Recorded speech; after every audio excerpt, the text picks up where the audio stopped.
Bismillahirrahmanirrahim. Assalamualaikum warahmatullahi wabarakatuh. Syukur alhamdulillah kita bisa berjumpa lagi di channel ini. Sholawat dan salam selalu dan tetap tercurahkan kepada junjungan kita Nabi besar Muhammad sallallahu alaihi wasallam. Allahumma sholli ala sayyidina Muhammad wa ala ali sayyidina Muhammad. Harapan dan doa saya, semoga saudaraku semuanya selalu diberikan kesehatan, dilapangkan rezekinya, diampuni dosa-dosanya, dan dipanjangkan umurnya. Amin ya rabbal alamin.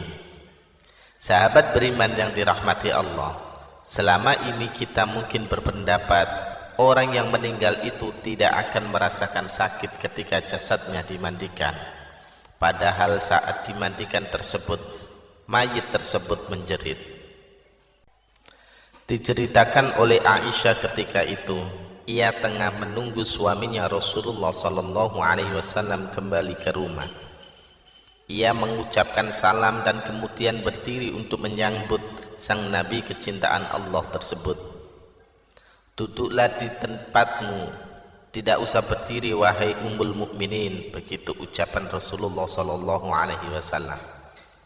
Rasulullah sallallahu alaihi wasallam kemudian turun duduk bersama Aisyah dan kemudian meletakkan kepalanya di pangkuan istrinya tersebut. Aisyah lantas mencari uban pada jenggot Rasulullah dan menemukan 19 helai rambut yang sudah memutih. Aisyah kemudian berpikir dalam hatinya, sesungguhnya baginda akan meninggalkan dunia ini sebelum aku, sehingga tetaplah satu umat yang ditinggalkan oleh nabinya. Maka ia pun menangis sehingga mengalir air matanya jatuh menitis pada wajah baginda Rasulullah. Sadar terkena tetesan air mata istrinya, Rasulullah pun kemudian terbangun dari tidurnya. Wahai ummul mukminin, apa yang membuatmu menangis, tutur Rasulullah. Aisyah kemudian menceritakan apa yang ia rasakan, kemudian melihat uban-uban Rasulullah sallallahu alaihi wasallam tersebut. Tahukah kamu kondisi apakah yang paling menyusahkan bagi si mayit, kata Rasulullah sallallahu alaihi wasallam.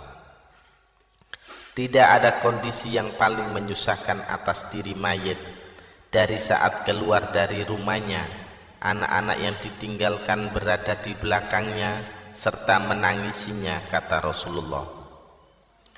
Itu memang menyakitkan, tapi masih ada lagi jalan pedih dari itu, sahut Rasulullah sallallahu alaihi wasallam. Tidak ada kondisi yang lebih berat atas diri mayit dari saat dia dimasukkan dalam liang lahat dan dikubur di bawah tanah. Para kerabat, anak dan istrinya meninggalkannya pulang. Setelah itu datanglah malaikat Munkar dan Nakir dalam kuburnya, ujar Aisyah. Baginda kemudian tersenyum simpul mendengar jawaban istrinya ini. Beliau lantas menjelaskan bahwa sesungguhnya saat yang paling berat bagi mayit adalah ketika datangnya tukang memandikan mayit. Pemandi jenazah biasanya akan melepaskan cincin yang dipakai si mayit, melepaskan pakaiannya, kemudian memandikannya. Saat itu roh akan menjerit kuat, di mana suaranya dapat didengar oleh seluruh makhluk kecuali jin dan manusia. Apa yang diserukan oleh roh itu ya Rasulullah, tanya Aisyah. Hai tukang memandikan, demi Allah aku memohon kepadamu agar engkau mencopot pakaianku dengan pelan-pelan, karena sesungguhnya saat ini aku sedang istirahat dari sakitnya pencabutan nyawa dari malaikat maut. Begitu ungkap Rasulullah sallallahu alaihi wasallam. Aisyah kemudian semakin penasaran, lalu apa yang diserukan lagi oleh roh, tanya Aisyah lagi. Hai tukang memandikan, demi Allah jangan engkau tuangkan air panas, jangan engkau gunakan air panas dan jangan pula air dingin. Sesungguhnya jasadku telah terbakar saat dicabutnya nyawaku, papar Rasulullah. Lalu ketika dimandikan, apa yang diserukan oleh roh itu, tanya Aisyah lagi. Dan ketika dimandikan, roh itu berkata, demi Allah, hai tukang memandikan, janganlah engkau pegang diriku terlalu kuat, sesungguhnya jasadku masih terluka karena keluarnya nyawa, tutur Rasulullah sallallahu alaihi wasallam. Sahabat beriman yang dirahmati Allah, itulah sakit yang dirasakan oleh mayit. Tentu kita sudah tahu bahwa pencabutan nyawa itu rasanya begitu menyakitkan. Bahkan Rasulullah sallallahu alaihi wasallam pun merasakan hal yang sama dan bekasnya masih terasa hingga saat dimandikan. Jadi bagi Anda yang suka memandikan jenazah, dengarlah jeritan ruh.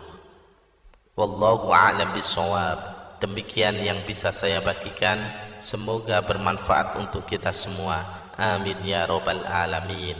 Assalamualaikum warahmatullahi wabarakatuh.